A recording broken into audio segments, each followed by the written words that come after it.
Evening. I'd like to welcome everyone here with us this evening to the October 2nd meeting of the Walton County Planning Commission. I want to thank each of you for taking the time to be here with us tonight.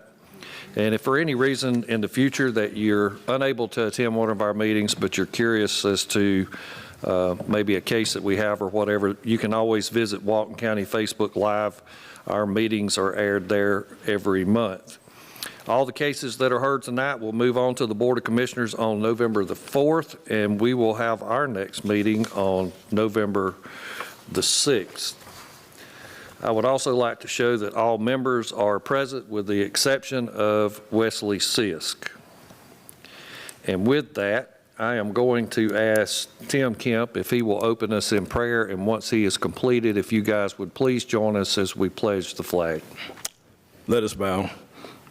Heavenly Father, on this day we come to you in thanksgiving and praise. Thank you for all that you've done and all that you're about to do. Heavenly Father, let the decisions that we make be fulfilling to this county in which we live. Lord, we thank you once again. In your holy name we pray. Amen. Amen. Amen. I pledge allegiance to the flag of the United States of America and to the republic for which it stands, one nation, under God, indivisible, with liberty and justice for all.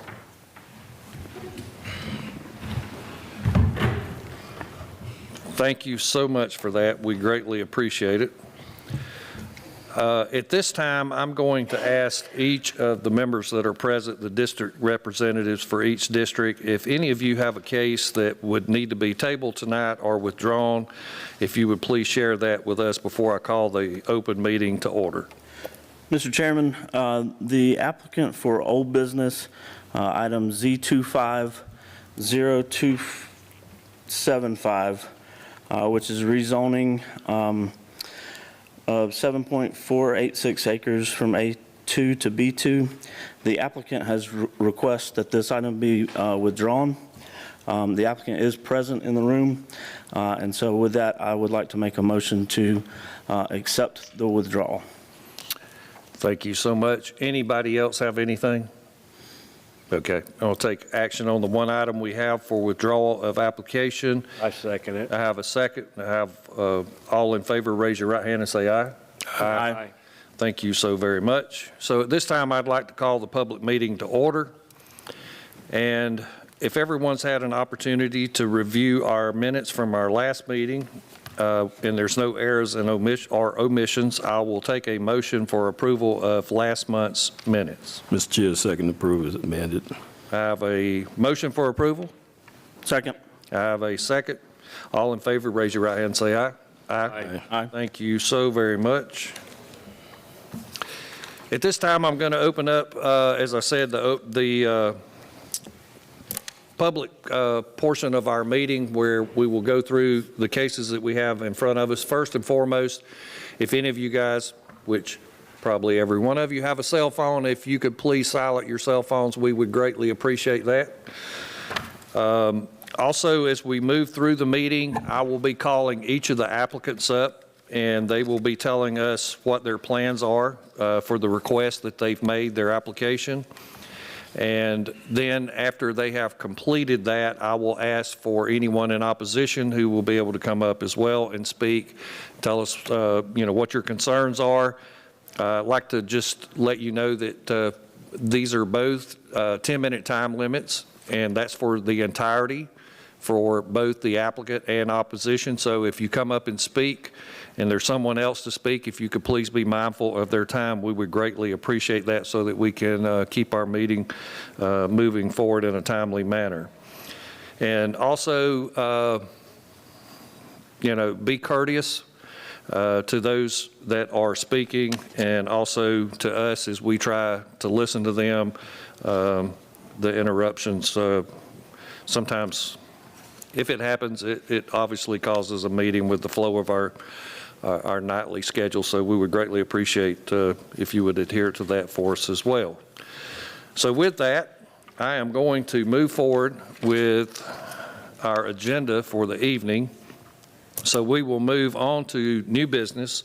First on our agenda for the evening is LU 250310 and Z250309. This is to rezone 12.23 acre portion of parcel CO8 50156 is 47.42 acres from A2 to B2 for commercial.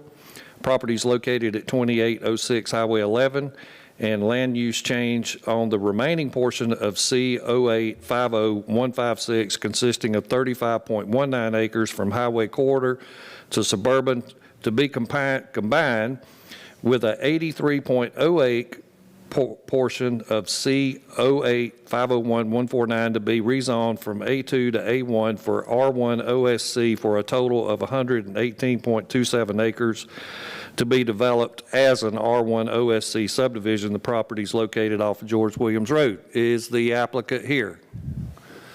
Thank you. Please step up, state your name, tell us what your plans are. And give us your address too, please, ma'am.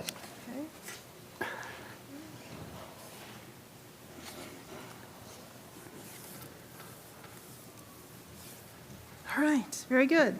My name is Andrea Gray. My address is 300 East Church Street, Monroe, Georgia. This evening, I have the pleasure of representing Baldpate General Contracting and their request for approval of Bison Landing, which is a conservation subdivision with a commercial outparcel.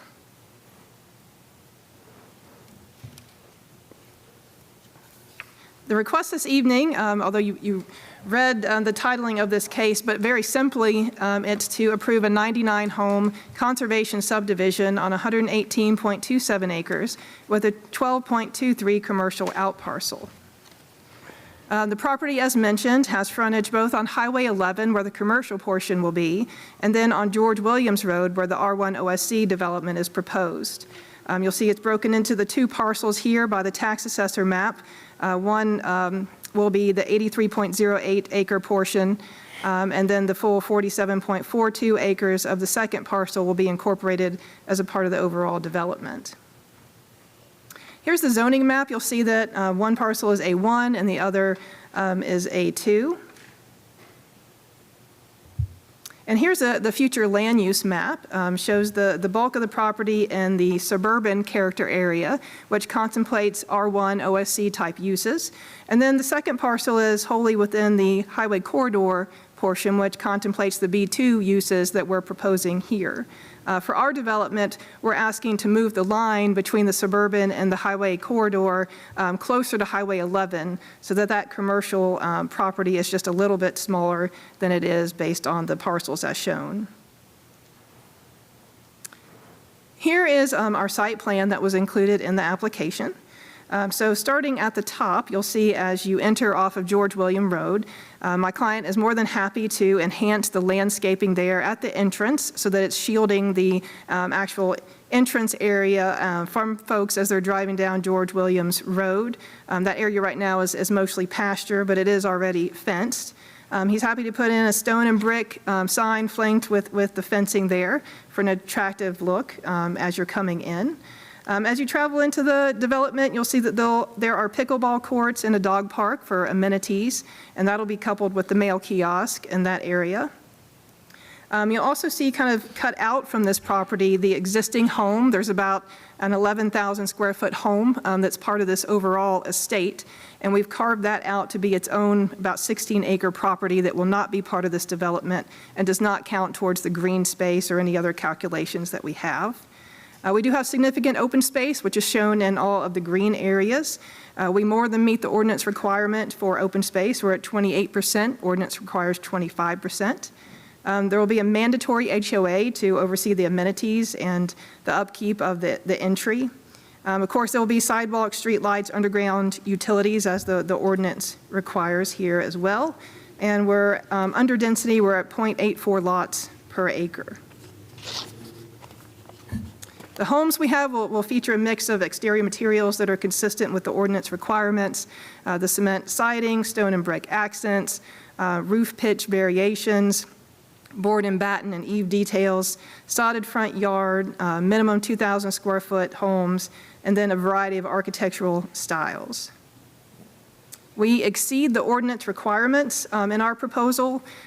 We exceed them in the size of the homes, we exceed it in the density, we're a lower density, and we exceed it in the open space as we're 28% versus the 25%. Key points for this development is that we're consistent with the comprehensive plan. It does contemplate this type of development in this area. We're not asking for any variances under the R1 OSC or the B2 zoning for that matter. We're meeting all those requirements or exceeding them.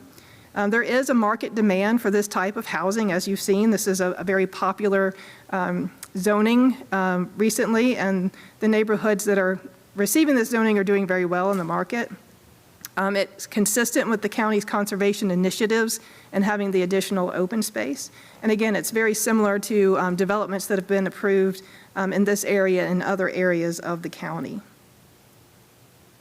So in summing up our request, it's a simple request, right, to do a 99-home conservation subdivision in a commercial outparcel, but to get there, there's a few steps that would have to be voted on to make that happen. And so I've color-coded it here. The yellow parcel is the first step, and it's to rezone that parcel, 83.03 acres, from A1 to R1 OSC. And then the green parcel in the middle there requires a shift of the character area. So we're shifting a little bit the highway corridor back up north towards Highway 11 and then adding the suburban character area over it, and then rezoning it to R1 OSC as well. And then on Highway 11, the blue parcel there, just asking for a rezone from A2 to B2 for that commercial use there. And with that, I'm happy to answer any questions you may have. Andrea, what type of commercial use does the applicant anticipate there? Well, we don't have a tenant selected as of yet. It's a B2 zoning, so there's a variety of uses, but we would like to see, a daycare, office, things that are useful to the people living in our neighborhood. That is our intent. Okay. With that being said, because of some other considerations being that this will now have adjournment to a neighborhood, the exclusion from allowing any outside storage, do you see that being problematic at all? Well, B2 doesn't allow outside storage unless you get a conditional use. Right. Well, I'm saying prohibiting from any request in the future for conditional use for outside storage. That would be fine. Okay. Very good. Just don't want this to be something that could come back in later on with a conditional use because of the consideration with the neighborhood adjournment, okay? Yes, sir. Yes, sir. All right. Any questions from any other board members? I'm going to reserve my questions for now. Also, on the Highway 11 frontage, the commercial partial, I'm not going to take it for granted that it'll happen. I'm sure that whoever puts it there is going to want to put something that's, the aesthetics are pleasing. Yes. That being said, I would ask that there be professional landscaping of both trees and shrub out front of any buildings that are constructed that would meet the standards of the code department. Happy to do that. Happy to do that. Okay. Anything else? Is this one that was recently submitted and pulled back? It's a smaller version of what was submitted and then withdrawn. Yes, yes. Thanks. Okay. Any other questions? Thank you. Sure. Is anyone here in opposition to this case?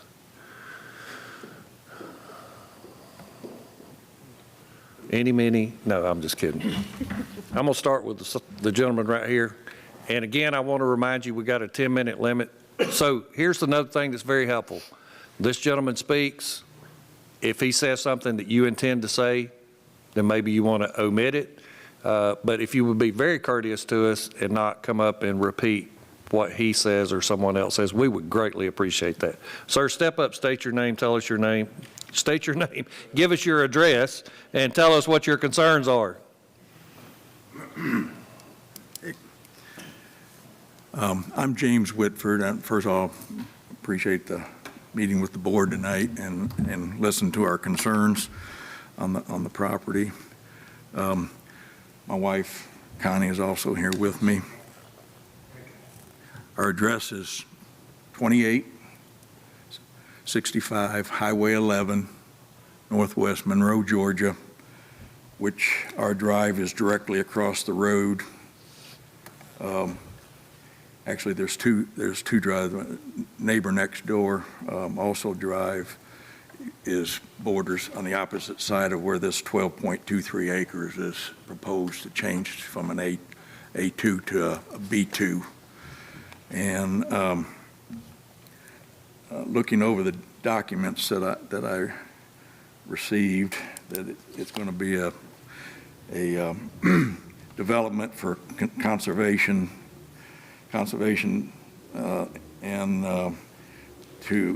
the out parcel is for business to support the development is in the zoning application, along with a supplemental response to the application that also states about proposal to be developed for a conservation-focused subdivision with amenity package to include the commercial out part with businesses to serve the neighborhood. I think that's where the sticking point is. Like I said, our drive is directly across the road from this proposed change from A2 to B2. Our drive is basically right in the center of where that land proposal is. And the subdivision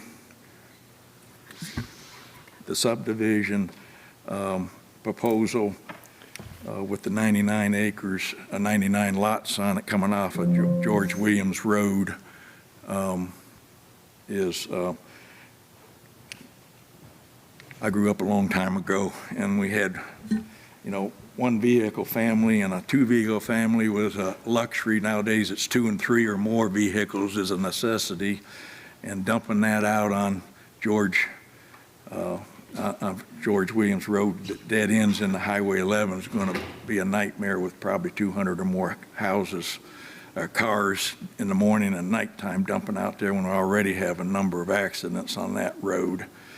But when it gets, and they also mentioned, which I have to commend and you brought it up, Commissioner, that wanting a buffer or something around. They have a 50-foot buffer designated on the subdivision all the way around, even talking about 50 foot on the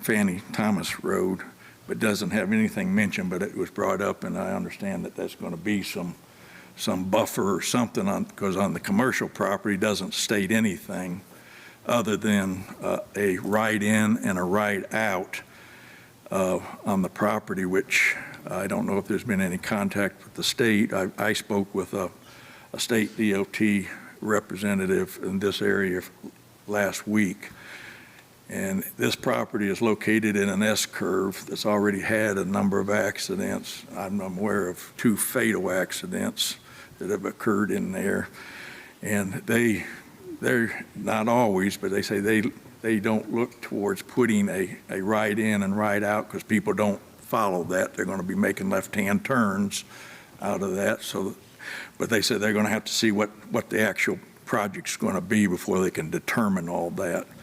But bottom line is that I don't think that right now that the B2 rezoning meets the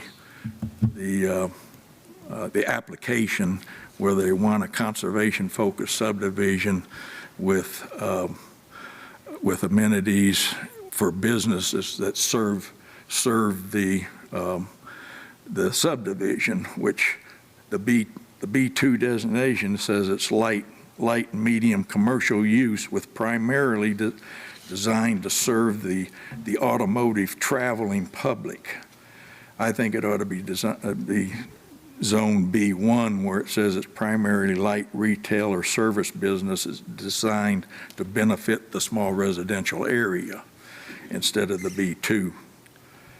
And like for you all to take that into consideration. I think that a B2 would be as beneficial as the B1 would be as beneficial as the B2, but it would limit more towards strictly what the application is applying for to support the residential subdivision. I hope I didn't take up too much of the You're good. So while he's on his way to his seat, let me make a couple of comments. So regardless if it's the county thoroughfare or certainly the state highway, we as a planning commission have no jurisdiction over either, period. So that the applicant, once he makes the application, he will have to suffice and meet the standards that are required by state DOT. There will also be assessments made by the county DOT for the entry that's going to be on George Williams. So we as a board are only here to consider the actual use of the property and the request for that use. So if you could be mindful of that, and obviously the concerns as well with the traffic. And, you know, just to be honest, I know you guys aren't here every month, but, you know, that's something that we do here monthly. And, I mean, traffic's traffic. There's places that not necessarily here, but there's other places I hate to drive because of traffic. But traffic is traffic, and we have no control over that, nor do we have control over those thoroughfares as a board, our board. Just we're only to decide or make a decision based on the request for the use of the property as it falls into our land use map and other criteria that we consider. So with that, I will move on to the next person. With that buffer, you mentioned about having a buffer there along the front. We'd like to make sure that there's a buffer Yeah. around that 12.23 acres. Yes, sir. And I'll discuss that with Ms. Gray when she comes back, but anytime we have a B2 that buffers an A zoning or any residential, there is a required buffer, and there was no request for a variance of those buffers, so therefore the buffers that are in our code will be established, okay? Ma'am?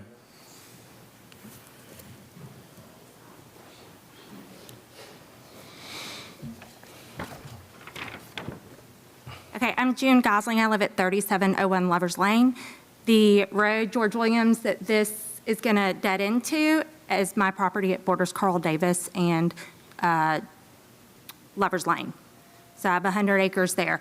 George Williams, this is our concern as a family, is its own little entity of rural A1. We've got Lance Marlowe has his farming all there. Our actual road that Carl Davis, that this dead ends into, with this exit point being on George Williams Road, entrance and exit of this, is a gravel road. This is the intersection where George Williams hits this road, Carl Davis. This road goes straight to the elementary school. We already have a problem, and I know it's not traffic, and you're basing everything on the end use, that we don't have a say on. So if in the grand plan, this is always marked for, you can rezone it, what's the point of us being here? We've had property subdivided. Lance has sold property at 2 acres. We are not opposed to at some point knowing all this farmland that is there could be turned into subdivisions, but within the A1A situation when we've got 2 acres. That's what we're opposed to. And also the exit point on George Williams Road. It's a dangerous intersection there at George Williams and Highway 11, which I know, Tim, you just said doesn't apply. But for families that might be moving in and going to an elementary school, they're going to be making a left out of that neighborhood and going down our road where we all walk, ride horses, all of those things, going then to turn on our dirt road that we want to keep dirt. We moved out there. Tim lived at the corner, around the corner from us on this dirt road. And once you do this, there is no stopping y'all from rezoning like all of this to this density, all down George Williams Road. So this is our hope of stopping the further development down the road that we want to keep rural. And that's, I know other people are going to say things. What's your name again? June Gosling. Thank you.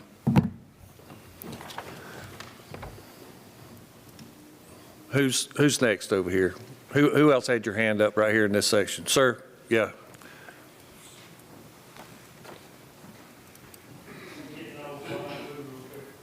That's fine with me.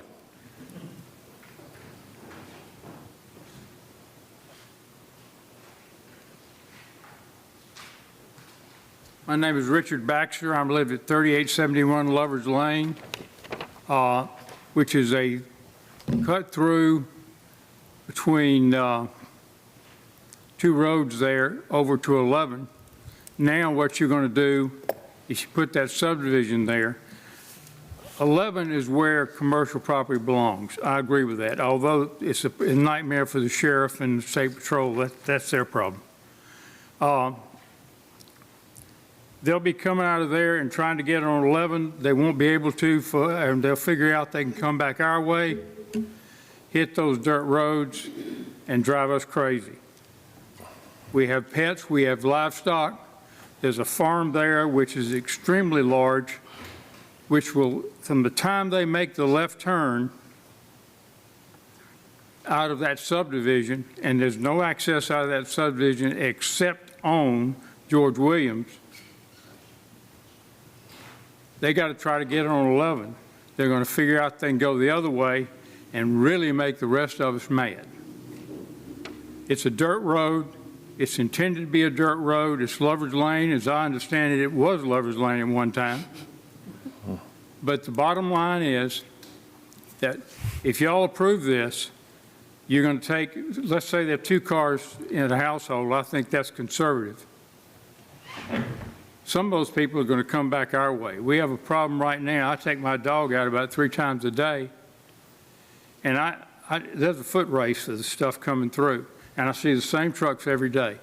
They're cutting off and going over to 11, and these other people are going to do the same thing. A lot of these people are trying to escape out of Gwinnett. I don't blame them. We did 21 years ago. But the bottom line is, some of them are going to go back to Gwinnett. And they're going to be looking for the quickest way and the easiest way to get back. And the intersection where Lover's Lane goes into, it's not directly into George Williams, is up an incline. It's hard enough to get up that thing anyway. If there's a lot of traffic on it, it's going to be worse.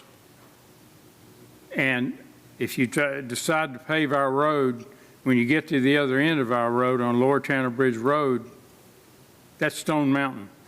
Get your dynamite and have a good time and blow your transportation budget away, because it cannot be done without a tremendous amount of blasting, which means the insurance claims on all the buildings they damage. Thank you. Thank you, sir.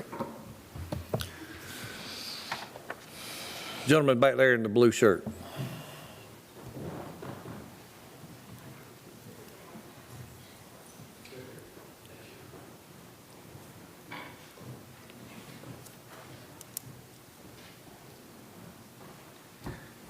My name's Corey Arnold. I live at 1291 Carl Davis Road. My associates have said basically what I've got to say, but I signed up, so I wanted to speak anyway. I am curious, if this board is not responsible for considering traffic considerations and public safety, who is? Well, let me stop you right there. I did not say that we don't consider public safety. I think all of us would consider public safety. What I did state, we have no control over the county DOT nor the state DOT in their decision-making regarding these entrances, how they turn, what decel they have. We have no guide. We can give no guidance there. But I think all of us care about, obviously, public safety. I can assure you everyone here does that. But I also at the same time ask that you be mindful that our tasks that we have been asked to do is to decide the use of the property based on the application. And so therefore, That's what we're trying to make a decision. So if the influence you have regarding that and your concerns there, then certainly those are things that we would want to hear. When I brought this up to David Thompson, he led me to believe that that was something that this board did consider. So forgive me for the misunderstanding. That we did consider what? Traffic. Because I asked him the question, he said, you need to take that up. Well, I'm not trying to be smart, but No, nor am I. I don't think that David would tell you himself that he controls state DOT. No, he doesn't. Okay, He so, said just take it up with you guys. Yeah, right, well- Nonetheless, so the concerns are the same as everybody else, the increased traffic, especially on Carl Davis, which is a gravel road. The 200 extra cars are going to be extremely problematic. Additionally, let me get to the point. I think the only thing that can and should be done is to increase the lot size. You've got a rural community with large estate-sized lots. We'd ask you to consider to increase the size of the lots to a minimum of 2 acres. Can I ask you a question? Why would you want it 2 acres? It's a rural community. All of the lots in that area are at least 2 acres. The ones that were recently rezoned and developed were 2 acres. If you bring that many people into that area, I think as Ms. Gosling just said, it's no longer a rural estate-sized lot area. It becomes a compact neighborhood. well, and I think we're, hopefully, and me and Tim have been serving for a long time together. Long So time. I kind of hear the questions he's asking, and I feel maybe I have the same question going on.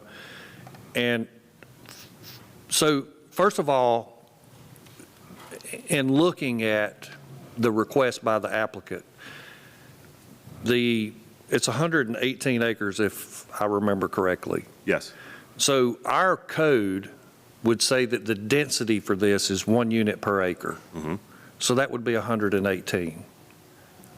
Is there any consideration to setbacks? No, right-of-ways? I'm telling you what our code, the code has been written and accepted by the commissioners. In other words, it's part of our development code, that for this zoning, our density is 1 unit per acre.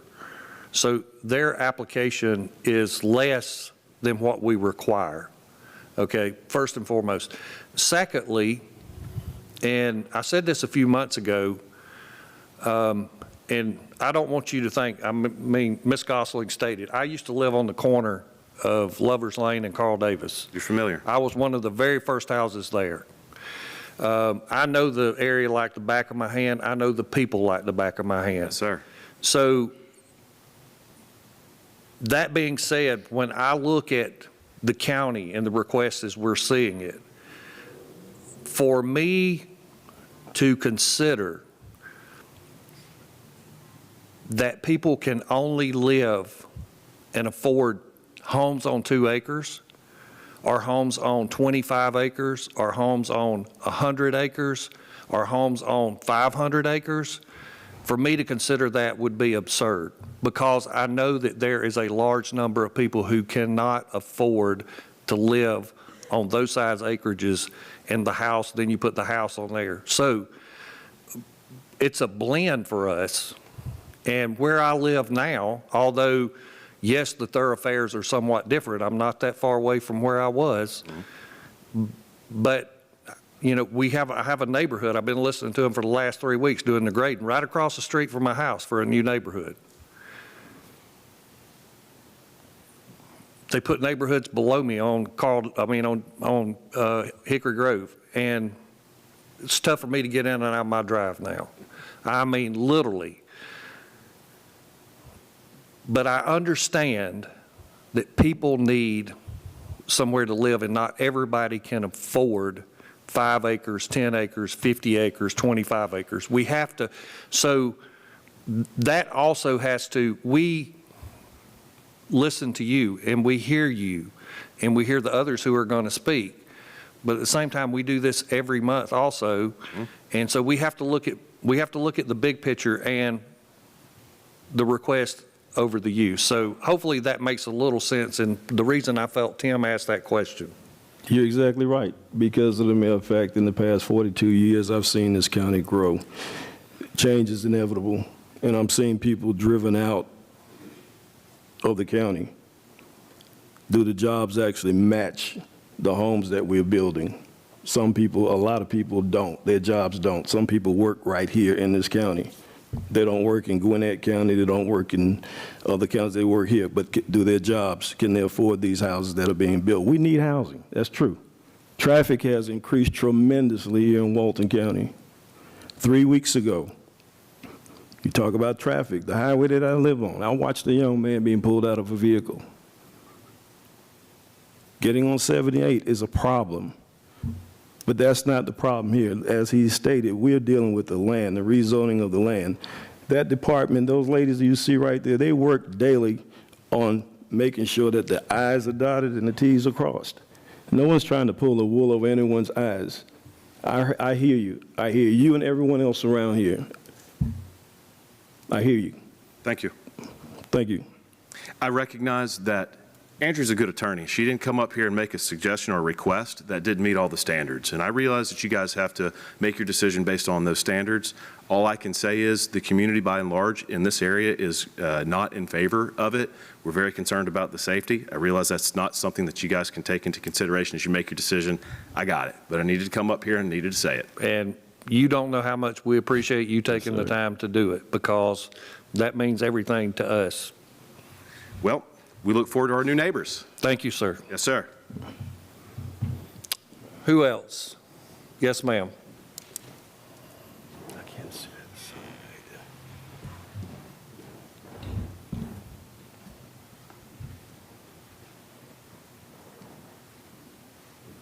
The sun's shining right in my eyes.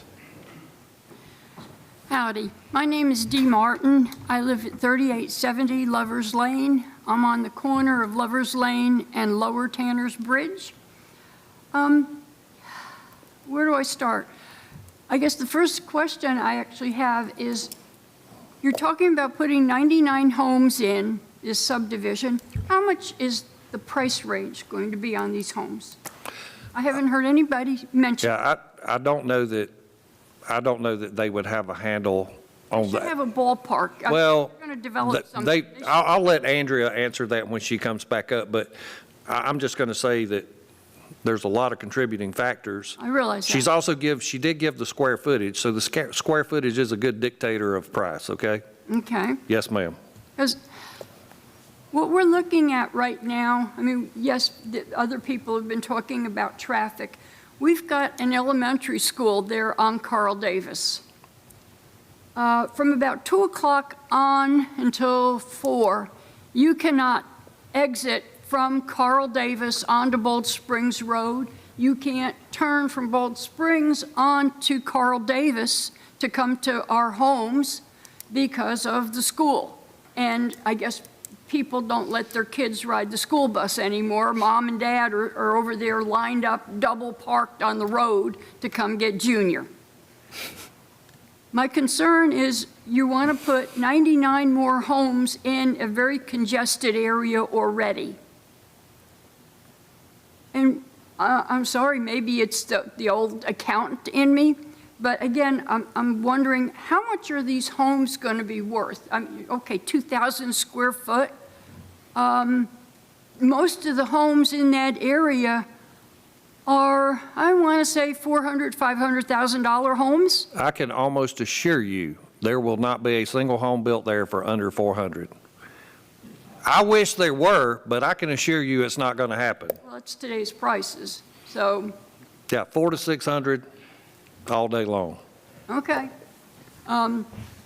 It still doesn't seem, and it's just, you know, again, my opinion, too many houses in too small spaces. Yeah, the coding that has been approved prior to, with the board has said, you know, we'll go an acre a house. Are they going to have city sewer? No, ma'am, that is septic. Oh, really? Yes, ma'am. Oh, I want to see what happens when they don't pay attention to their septic and it perks up. That'll be fun. Yes, ma'am.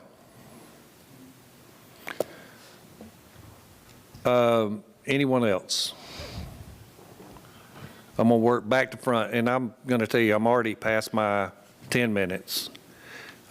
We've covered a lot of stuff, a lot's been said, so I'm going to allow 1, 2, 3 of you guys to come up right there. But I'm going to start with the gentleman in the green shirt in the back. I'll work to the front. If you start talking about something we've already been told by somebody else, I may ask you to move on to your next topic. My name's Don Mackey, live at 3820 Lovers Lane, and I have a house on Lower Tanner Bridge Road also. Again, everybody's basically said our main concerns out there. Main concerns is Tanner Bridge, Lovers Lane, and George Williams are gravel roads. All right, we've already heard that. All right, let's move on. One of my big concerns is if this 99 or 100 lot property comes in and Mr. Marlowe decides he wants to sell his property, you know, we got another 300 to 500 acres there. Are we going to have another 300 to 500 houses on George Williams Road? I don't think any of us can dictate Yeah, but what the future holds. That opens the door for him to be. Well, I mean, if you cut his into lots, there's no county water on George Williams Road. No. So that means the lot's got to be 200 feet wide. That means from the front of his road to the river would be a 200-foot lot that's 5,000 feet long. Who wants to buy that? Nobody. He had have no reason to do anything except subdivide it for a subdivision to use his property. I mean, The other thing going on there, on those 3 roads, George Williams, Lovers Lane, Carl Davis, and Tanner Bridge, right now there's 114 houses. So you're going to double it by putting this one little subdivision in there. So you're going to have a lot of nightmares to deal with. yes, sir. You did say little subdivision. Thank you so very much. Yes, sir. You in the white shirt? You did say one little subdivision. I think there's some big and little. I hate calling people white shirt, blue shirt. Let's start putting name tags on people where I can call you by name, Call me Mark. Hey, Mark, you're next. Well, I'm probably the newest person in here to the county. In fact, my wife hasn't even moved here yet. We're still having work done on our house. My address, by the way, is 3134 George Williams. So I'm immediately to the west of the subdivision. I share 1,800 feet of property line. Most of what I was going to say has already been said or spoken to. I would just like to say that in this area, I do think that the community character will be changed. I'm not opposed to development, but it will be changed. I would ask, would there be the possibility of larger buffers? More than the 50 feet. Well, and I want to answer that for you, and when Andrea comes back up, I'm going to get her to pull her screen back up.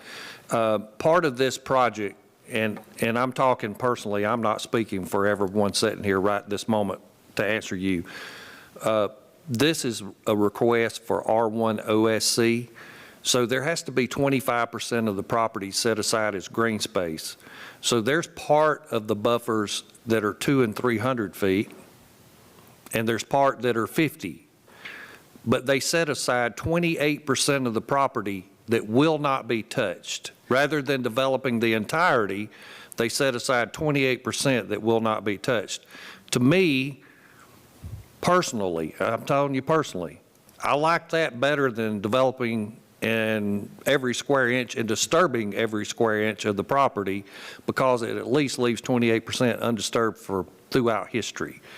I certainly understand. I've got 6 homes adjoining my property, but I've also got probably the majority of the green space adjoining my property, because the creek flows through off the developed land through mine on downstream. Great buffer. So it's a great buffer. Yes, sir. However, the open 4 to 5 acres in the front has 4 homes on it immediately outside my door. Right. So that's my concern there. Could there be a larger buffer? That's what I'm asking. I have horses. I've had horses for 45 years. I'll have them till I die. They create. So I'm going to answer your question. I hope this is going to be helpful to you. Andrea, that buffer was 50 around the entirety, at least a minimum? Yes, sir. Okay, so with that, we're talking R1 to A. Yours is A. A. There is no requirement. So there is 50 foot. So they are within the 50 foot, but okay.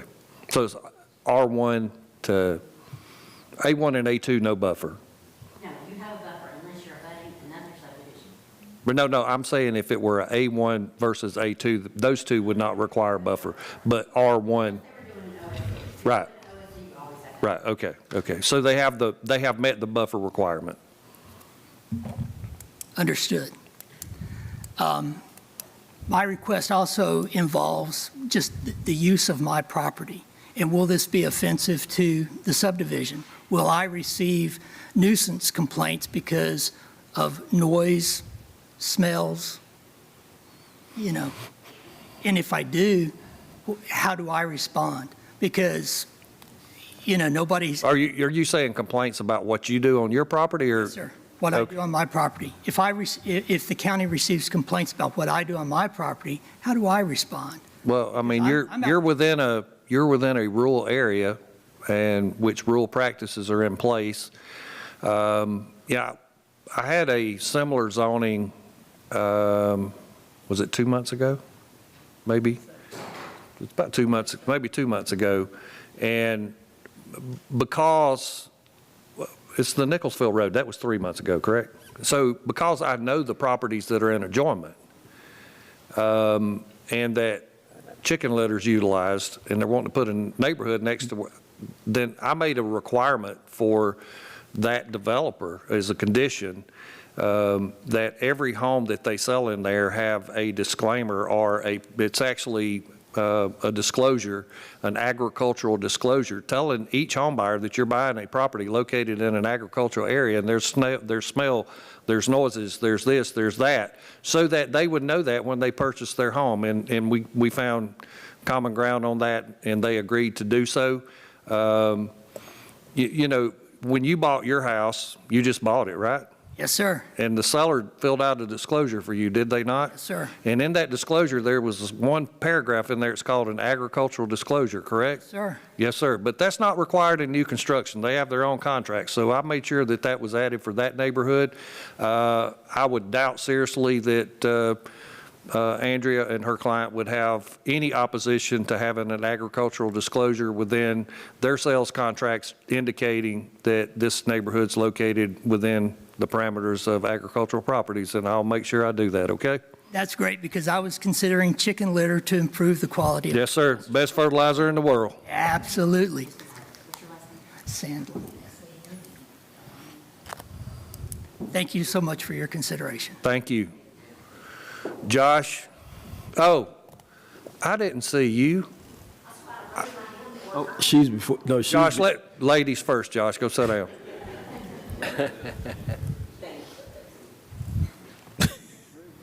No, I'm sorry. Hey, Tim, Hey, how are you, dear? since you didn't see me, I wanted to make a. I'm so sorry. I'm so sorry. That's okay. I'm Jenny.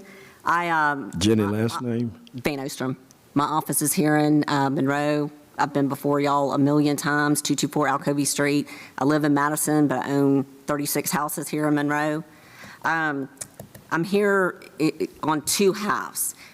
I understand development because that's the business I work in. I own a real estate company here. My whole life is selling houses. I sold Mark his house.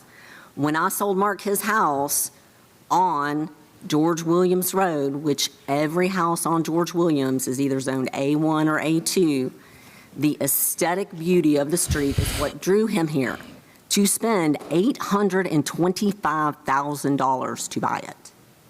A house that needs to be remodeled. We also just sold a house at the corner of Carl Davis and George Williams for $925,000. All of these buyers had no idea that a neighborhood was going to be built on George Williams. So I have 3 points that I want to make, which are different than what was made already. First of all, as I understand, the water for the subdivision is coming off 11, correct? That's where they're getting the water, off 11. That is correct. If the water's coming off 11, why don't we change it and have the entrance come off 11? Because then we wouldn't have 200-plus cars go on to George Williams Road, which is an agriculturally zoned road. Secondly, in the initial application, which was LU 25-0282, the rezone Z 250280, there were 3 parcels of property. The initial application had 200 homes in it and included a piece owned by David Thompson, which would have 100 homes on it, which is still under contract with Mr. Ballplate Construction, which they will eventually build another 100 homes there, which we're not talking about today, I understand, because we're only talking about the 100 before us. But if they build another 100 homes, which is attached to the current piece now we have potentially 400 to 500 homes on this road, which is deadly. There's no way in the short distance from George Williams to Highway 11 we can put 200 cars. Now, I'm for new construction. That's what I do for a living. I'm for it. I totally believe in it. But I don't believe in 100 homes going on to going on to George Williams Road. If we're going to have it, let's do it. Let's make it beautiful, and let's put them on Highway 11 where they need to be. That's where the water's coming in. That's how they're getting this zoning. That's how they're not having to have 200 feet of road frontage, is because of water coming off 11. So let's have the subdivision go off 11. And then my only other question is, what's happening with this other piece of land that disappeared? Well, and we only have what's before us tonight, and the only thing we will be considering is what's before us But tonight. potentially, this could be the original. Well, and a whole lot of things could happen potentially, as you and I both well know. We know, we And, both know. and you know, I hear you, and you've got to know that I have some of the same feelings you have, if not. We have talked many But, times. yes, but I will say,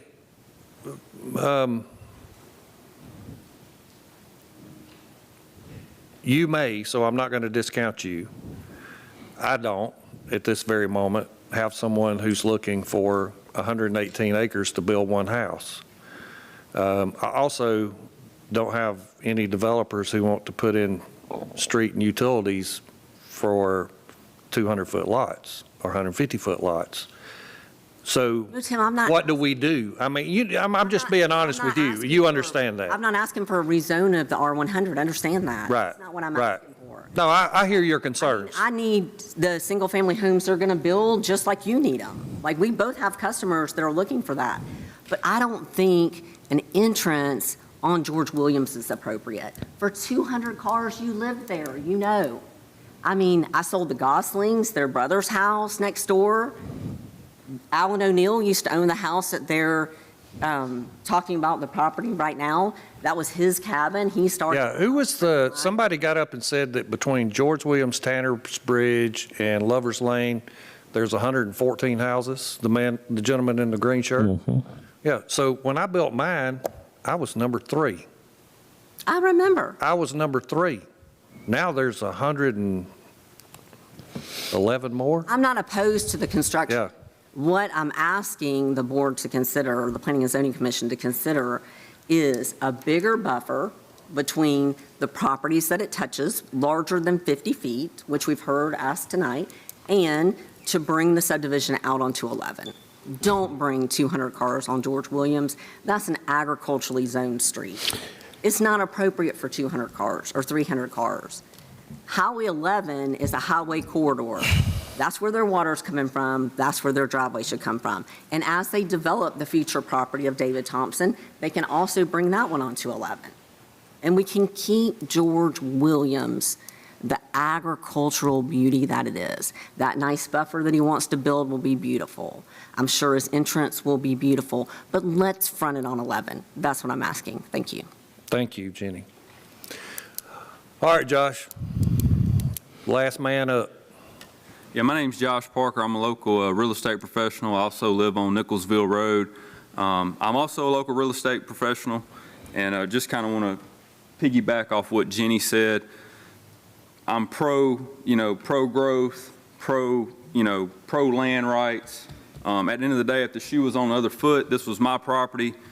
Hey, I want to sell it for the most money and get the highest and best use out of it. But I think Walton County as a whole is at a crossroads. And there's a book I'm going to encourage all of y'all to read, and definitely all the people on the board to read. It's Suburban Nation, The Rise of Sprawl and the Decline of the American Dream.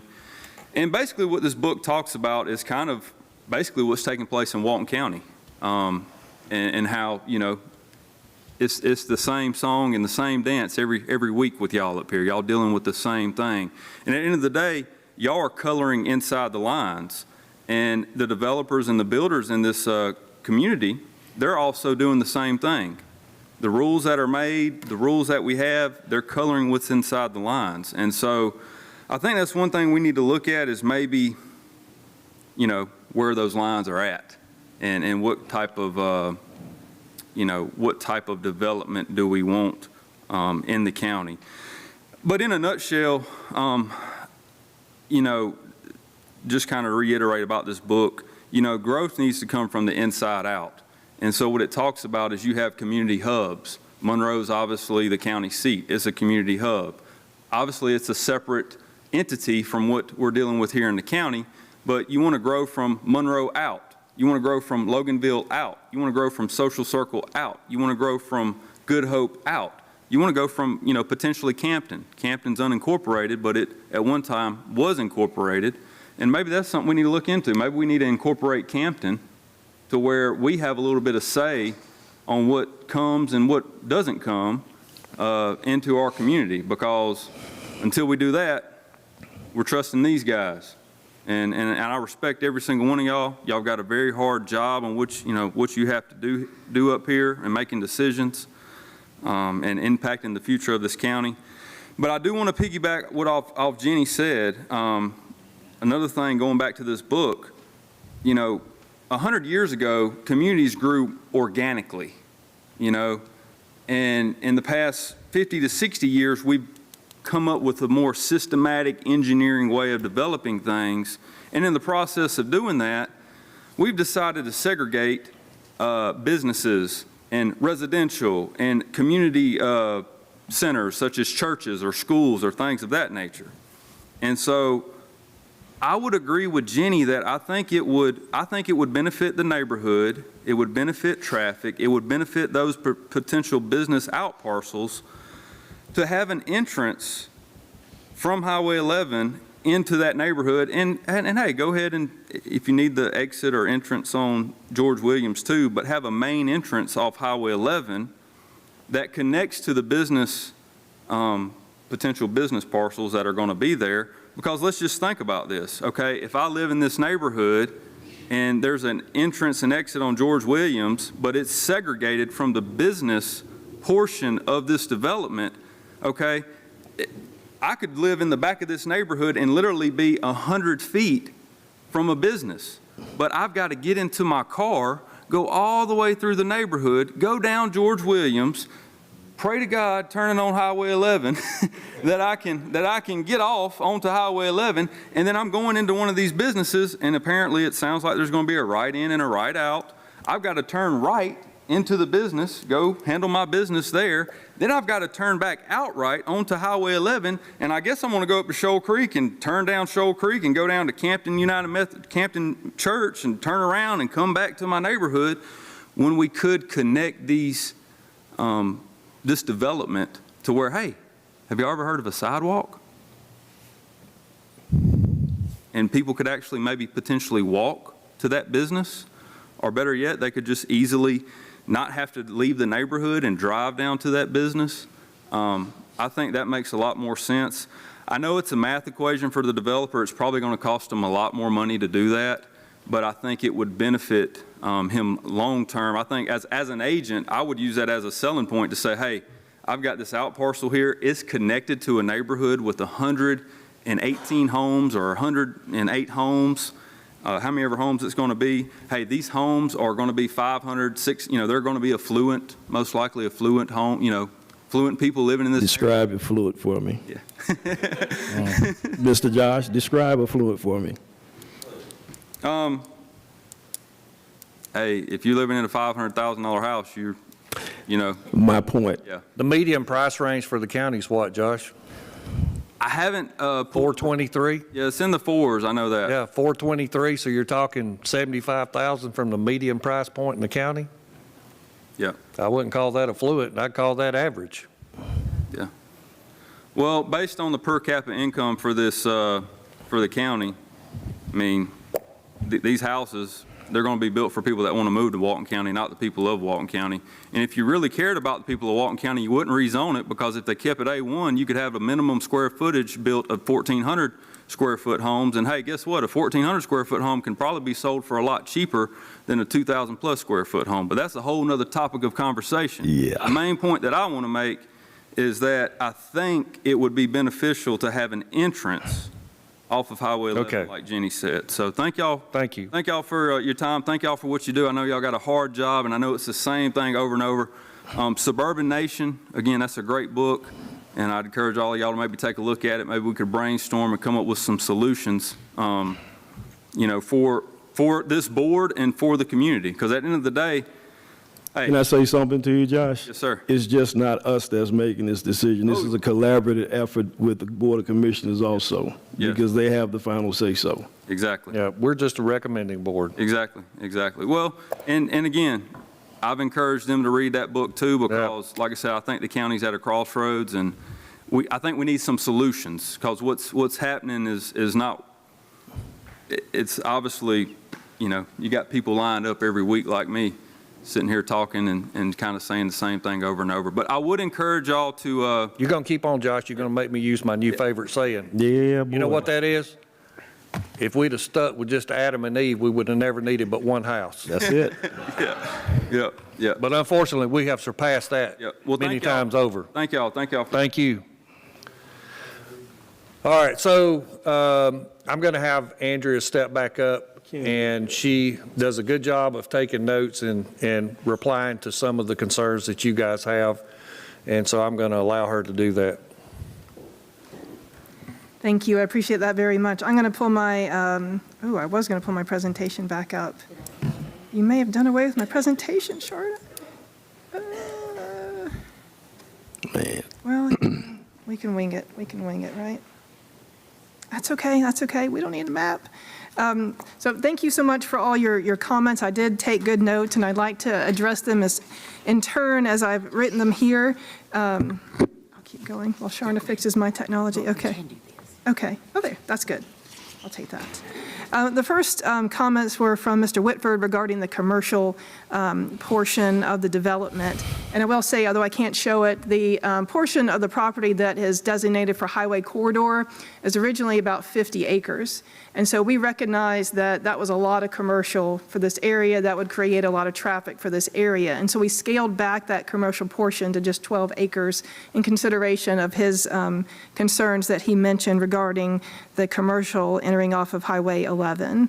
I won't address the traffic things related to GDOT because, GDOT is GDOT. And for the commercial, we would be requesting a right-in, right-out for access there for the commercial. Other issues that were brought up, regarding, I guess, continued development in this area. What if the next property sells and the next one and the next one? I mean, the reality is that this property was for sale for years, and anyone could buy it and not develop it, right? That's how land gets not developed. But this property owner, bought this property, they fixed up the house, they maintained it, they paid their property taxes, and they want to sell it for this development. And so that is our proposal. That's why we're here. But again, the way to prevent that is, if somebody wants a farm, then you buy this farm and you don't develop your farm. The dirt road was mentioned a number of times. Personally, I think it's a good deterrent for traffic. I don't think people are going to purposely drive down a dirt road if they don't live down it. But again, that's a county issue as to how you want that addressed, not something that we can do on our side. There is a significant precedent for the R1 OSC developments in this county right now. I think it's a great tool to conserve 25% open space on these developments, whereas, otherwise you're just smaller densities, without this conservation effort. So I think there's a great precedent for what we've proposed here. The home values, the market's always shifting, but, the $400,000 to $500,000 range, maybe up to $600,000, depending on where the market is when we finish building these, is, kind of the sweet spot. And unfortunately, as you mentioned, you really can't buy a home for less than $400,000 in Walton County right now. interesting market. Let's see. There was questions about the buffers, and again, harder to see on this map, but the grayed-in areas are the buffers. So there's 50-foot minimum and then additional buffers to make up that 28%. A large part of them is against Mr. Mark's property there on the, I guess, northwestern side of the development. There is a 50-foot buffer around the commercial component so that those future residents will be shielded from that commercial coming in. And of course, we're happy to agree to enhance landscaping along Highway 11 in addition to what we're proposing on George Williams. So I think it will be a beautiful view driving down the street, which was one other concern that was raised. Also, yes, we're happy to include the agricultural disclosure in our contracts. And also, Mr. Mark will be first, right? He's moving in this week, I think. And so he will be established with his animals and whatnot before this development takes hold. So they should be put on actual visual notice and then legal notice with regard to what would be in the contract. I think, appreciate Mr. Parker and his book recommendation. I think we can always learn something, and I'd love to be part of that effort. But I think, with regard to putting a residential entrance on Highway 11, we need it to be on George Williams for the aesthetic component of this development, for the ability to put the water line in on this development.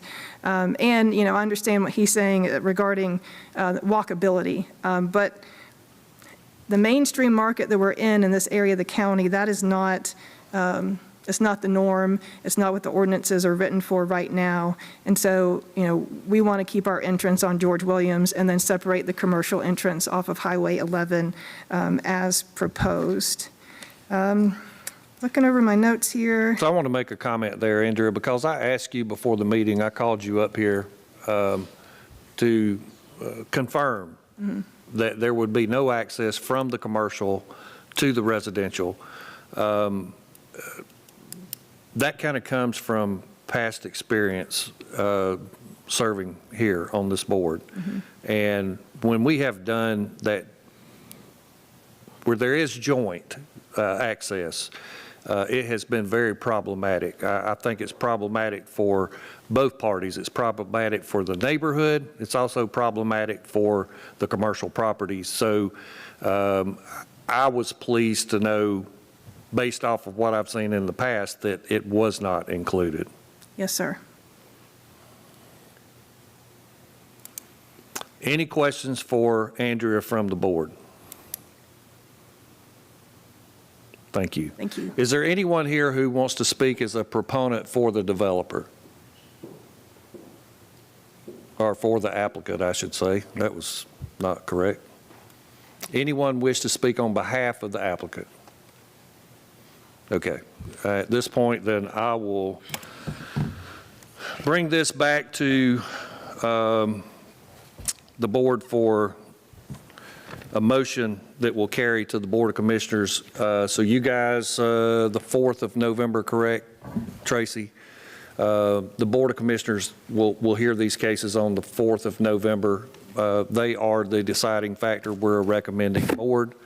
I hope that, I want to say that I've been in a lot of these meetings where I'm involved either from the applicant, potentially, or the developer.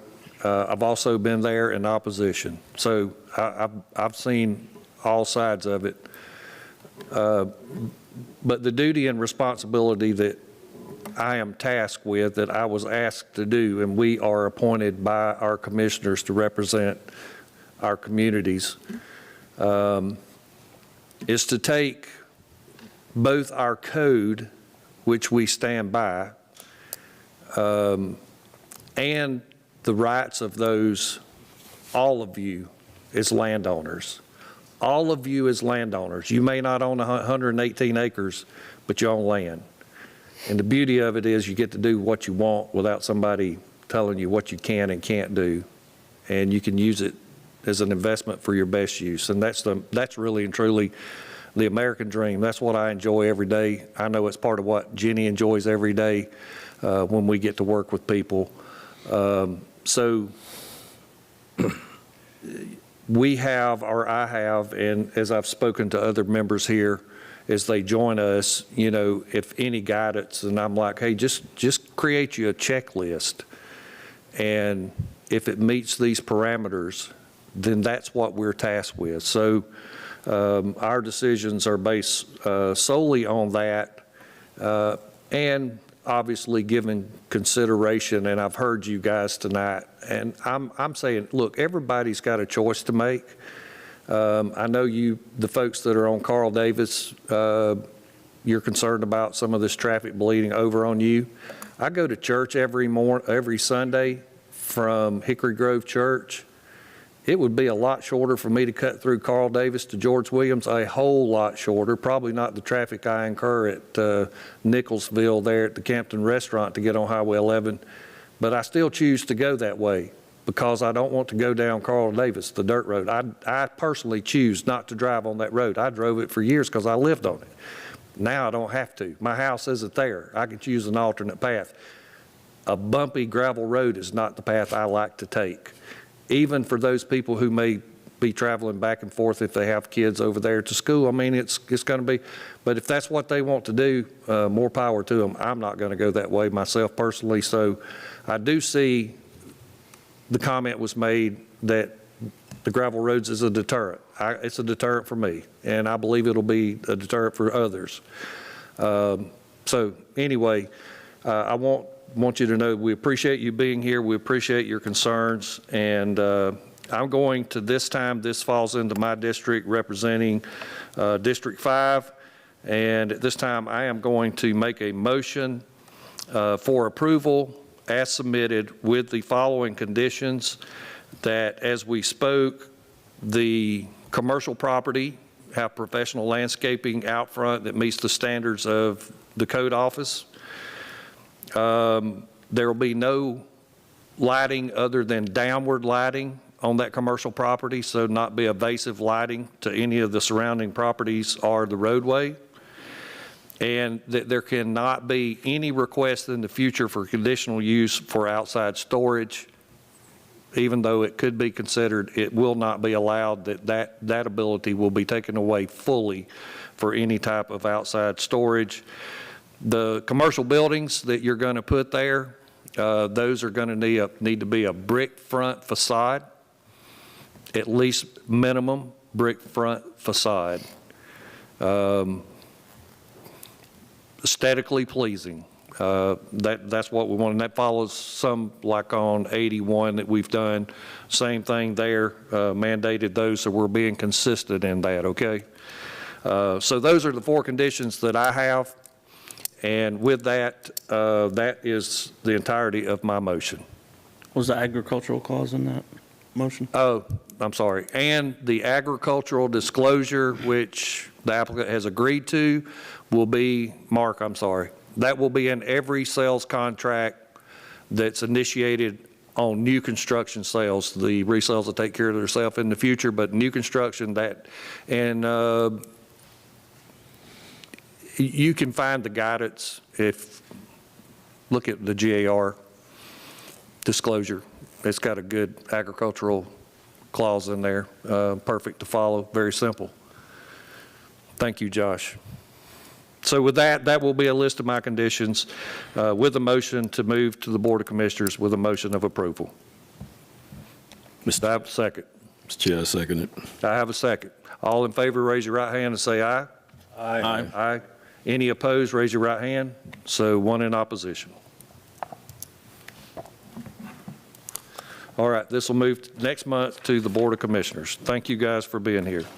And if you're not here for another zoning request and you need to step out, I'll give you guys a minute to step out, and that way you won't feel bad about stepping out, and it won't impede our ability to move forward.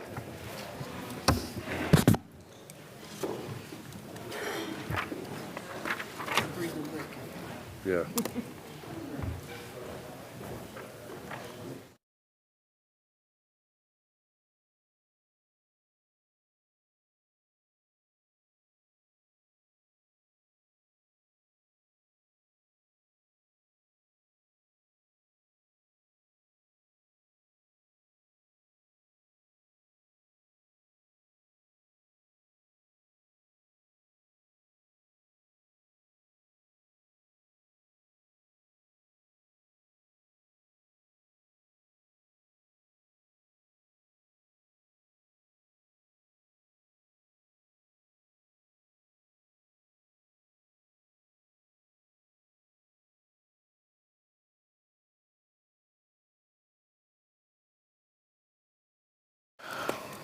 So our second case in new business, once I get all of my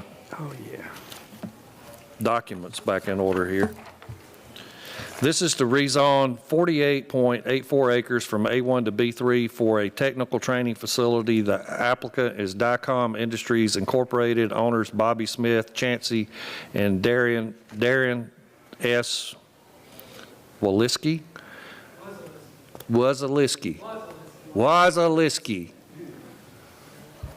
You stay with me a little bit longer, and I'm going to learn something tonight, brother.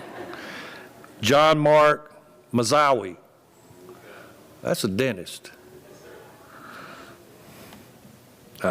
John, my wife sees you. I'm not going to say nothing bad about dentists tonight. Jeffrey Miles Mazawi. Property's located at 1098 Highway 78, and Jim Dawes Road is the applicant here. Andrea, ride number 2.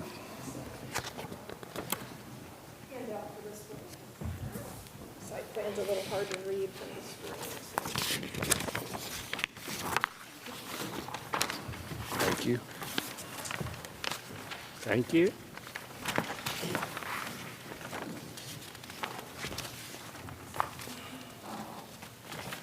Oh, position, please.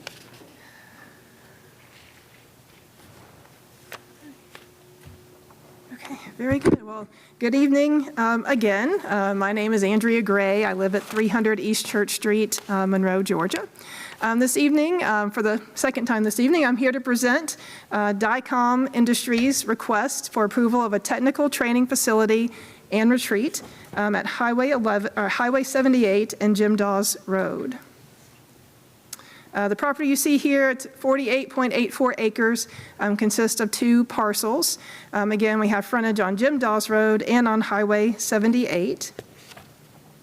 The current zoning of both parcels is A1, but you'll see directly across the street in the city of Monroe is the Minerva property zoned M1, and then property owned by the Development Authority of Walton County that is also zoned M1 and part of the Piedmont industrial part there down to the southwest. The future land use map, you'll see that both of these properties are designated for highway corridor future zoning, which fits in with the B3 zoning that we're requesting here, and again, also consistent with adjoining properties, including those to the south in the city limits of Monroe. So who is Dicom? Dicom is a publicly traded company. They have over 560 field offices across the United States.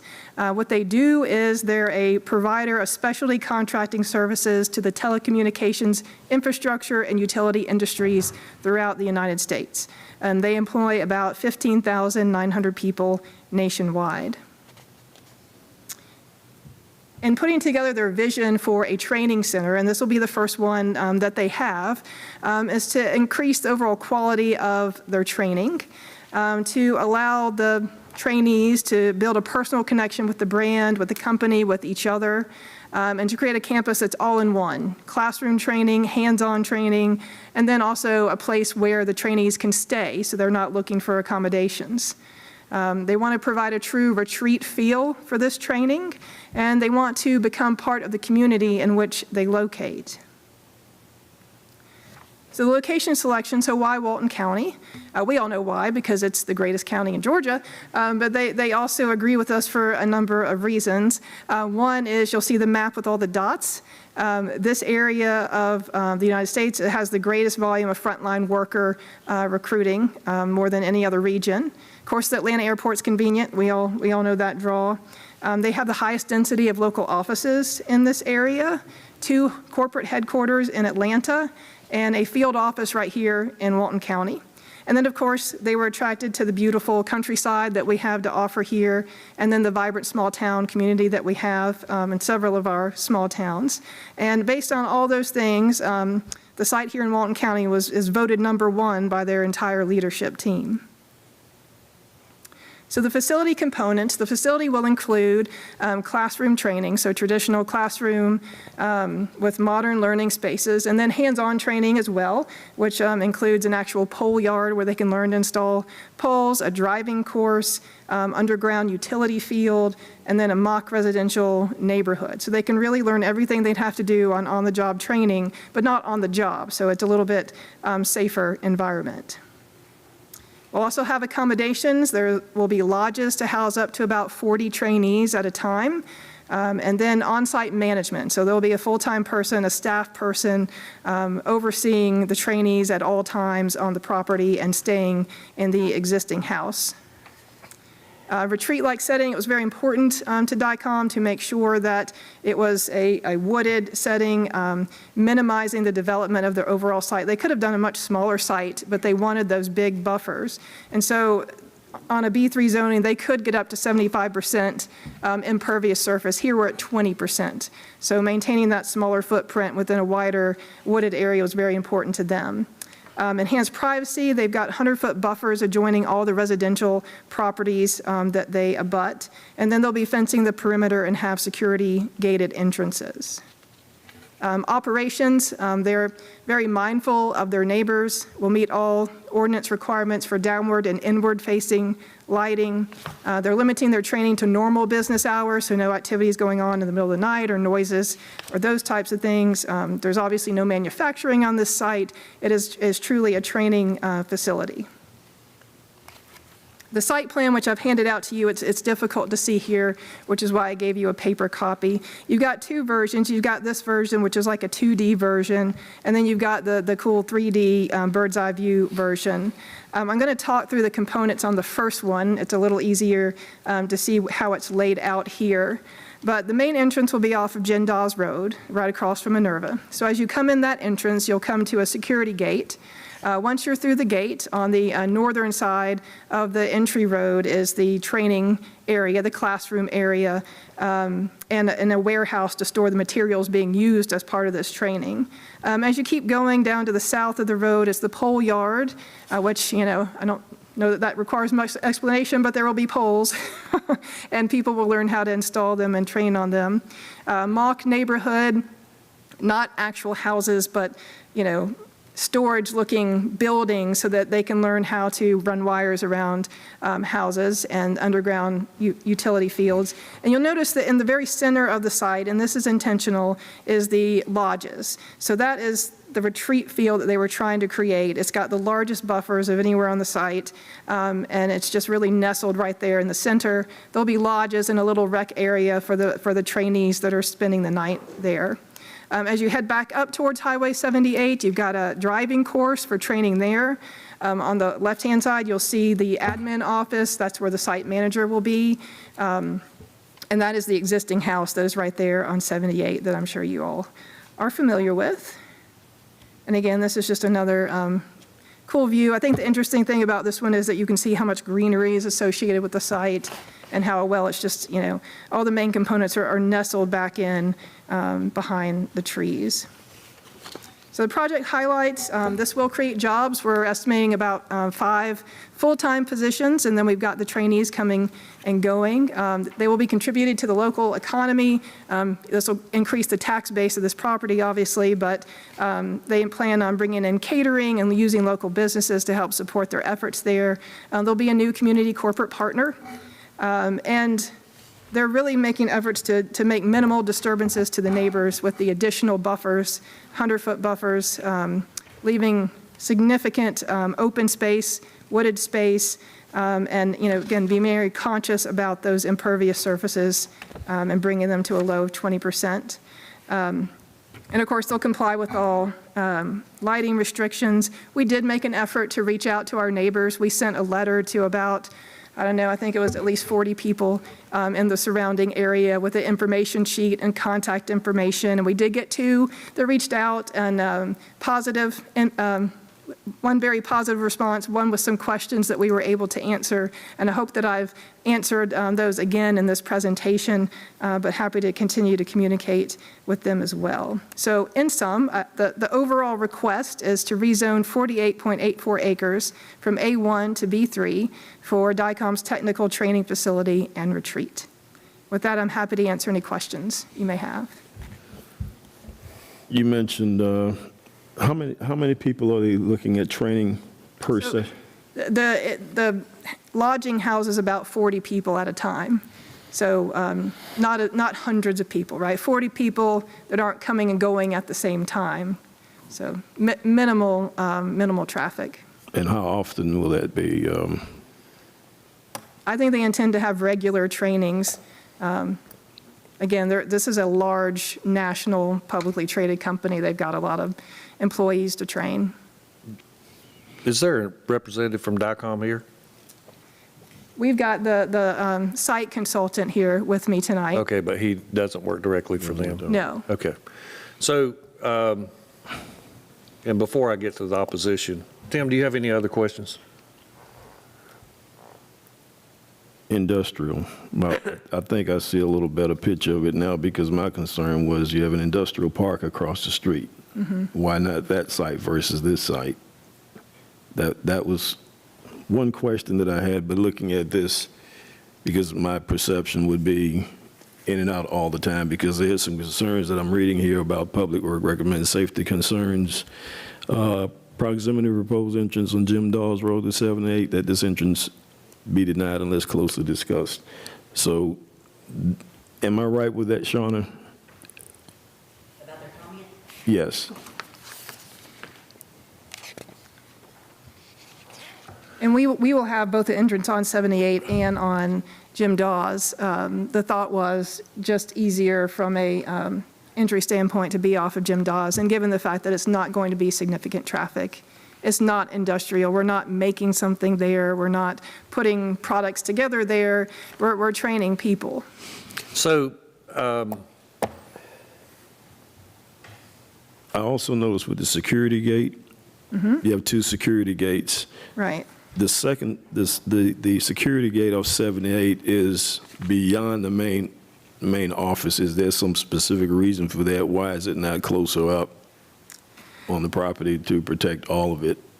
Sure. We were just, we were squaring off the fence, really what it was. We were squaring off the fence there to mostly protect the lodging, because that's our thought process is we've got people spending the night there. We want to make sure we can lock those gates up at night for their safety.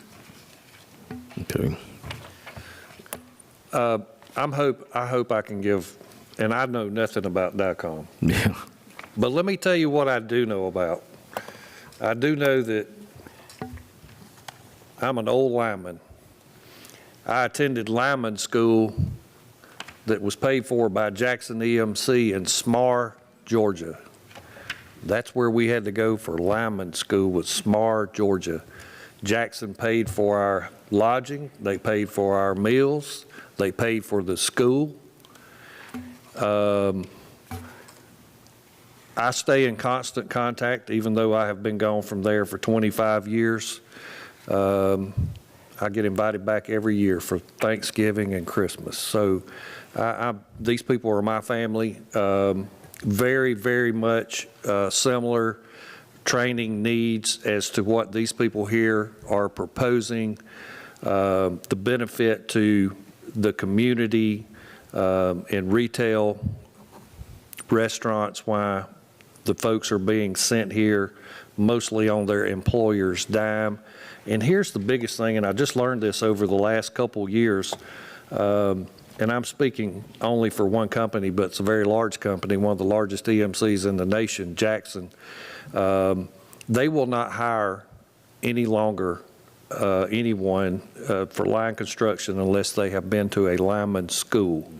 The reason for that is that the people they get out of lineman school, that's what they want to do for a living. They finish school, and if they continue on, they want to do it for a living. They were having a problem with people coming, taking the job, only to find out that it's tougher than they thought.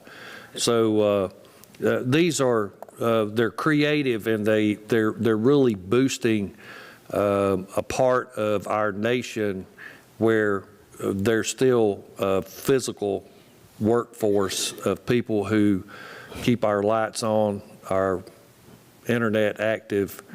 I'm just stating, I see this as a asset for its purpose. And there's no one here from DICOM. I thought of sitting here thinking about this question, but this gentleman right here, he's a veteran. Thank you so much, sir, for your service. The man with the Vietnam hat on. Are you a veteran, sir?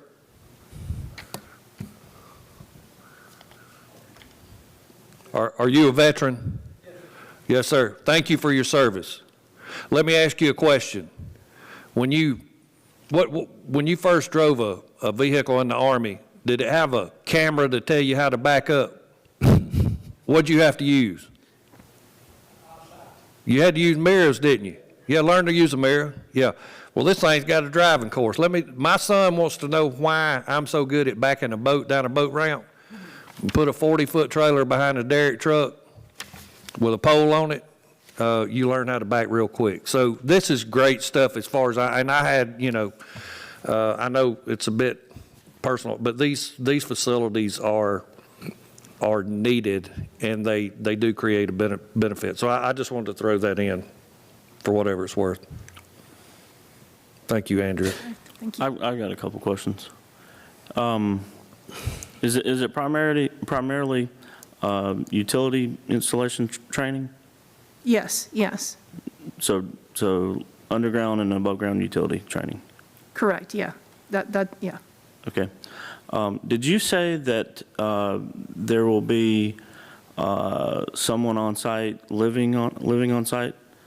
Yeah, there's an on-site manager that, because we have stays there. people in the lodge, we've got to have somebody basically 24 hours a day to Okay. stay in that house, yes.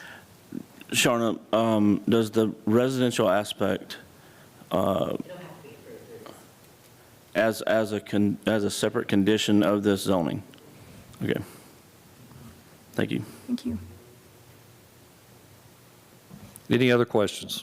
And all the training vehicles are going to stay on site, except for like fueling, obviously.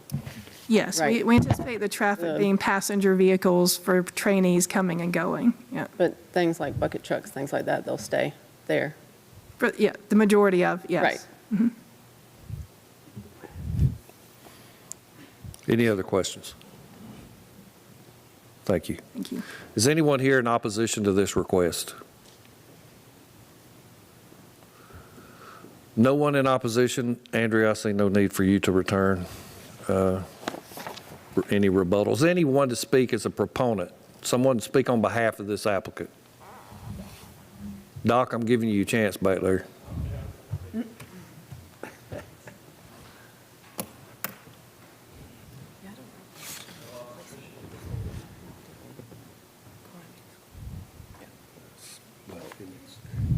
Good evening. I'm Mark Mazzowie, 1281 Hebron Church Road. I'm one of the owners.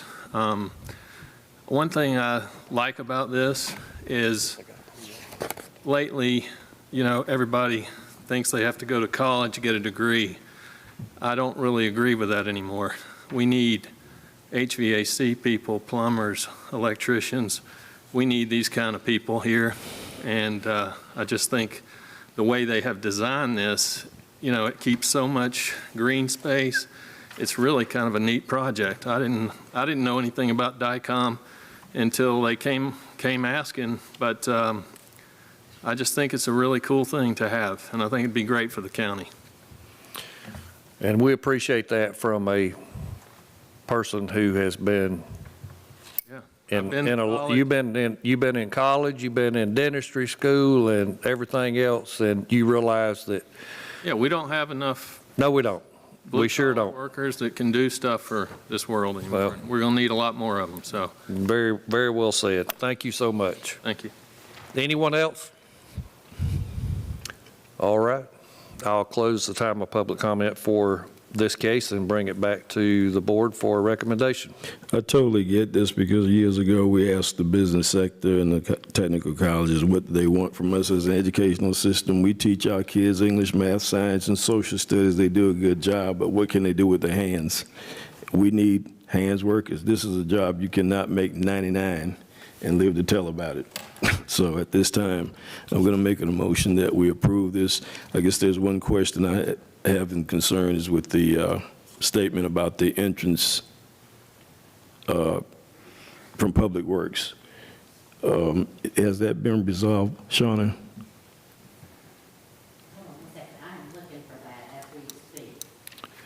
Okay, and while you're looking for that, okay, can I also go to Josh's comment and as to how we need to address that can be made part of this? I think it would just be a condition that would approve the residential aspect, which would include the manager living 24/7, as well as the training accommodation. The housing for the people that come in to train? Right. Okay. Tim, you got that? That has to be a second, that has to be a condition. Yes, that we're in we would like to add our approval of the residential portion of Just be the added on. request Yes. for the manager's house as well as anyone that stays there overnight. Right. As stated. Yes, as stated. Yes, thank you. And we will deal with the entrance, any of those during development, Okay. their concerns. Thank you. So motion's made. So your motion's made. Would you please repeat? Okay. Making a motion to approve with the condition of the manager living quarters, the 24/7 personnel to stay on site, if I'm saying that right. Correct. Overnight stay. Overnight stay. And Thank also for the trainees living quarters. Thank you. So we have a motion to have a second? Second. To have a second, all in favor, raise your right hand and say aye. Aye. Thank you so much. Well, Sharna, you can pass this on to Josh, okay? Okay. Because I doubt he left and kept watching, you know? He should have stayed, though. Because, Who's Josh? I'm sorry. I'm kidding. yeah. So Josh obviously contributes a lot to Monroe area football program, very involved, community involvement, which is great. Schools need that. I coached at schools, private schools, football, golf. I know how important that is. With that being said, Monroe area Hurricanes had their inaugural Hall of Fame. And Mr. Kemp on the end here was one that was voted into the inaugural Hall of Fame. Oh, dude. 24 years he served Monroe area cluster, coaching, teaching kids. I'm glad he can do it because I can't. So we're very proud to have him as part of our board. I wanted to recognize him tonight. Tim, thank you so much for your service. Thank you, sir. Thank you. Thank you. I'll say I take no credit for it. I give the good Lord credit because he's allowed me to work with some Amen. people. All right. And with public comments, where's my nephew? Chatham. He's asleep, baby. That's my shadow for the day. Oh, okay. He's been with me since 8 o'clock this morning. Yeah, that's why he's asleep back there. He gets to see what I do on a daily basis, and also he has some running to do today. So, and I know he's hungry right now. But, That's cool. Chatham Conway. He lives in Athens, Georgia. He attends Clark Middle School. So Good to have you. hope you learned a lot, Yeah. young man. Good to have you. We're going home now to eat, okay? All right.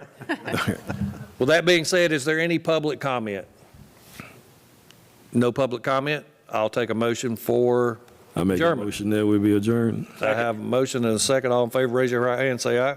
Aye. Thank you so much, everybody.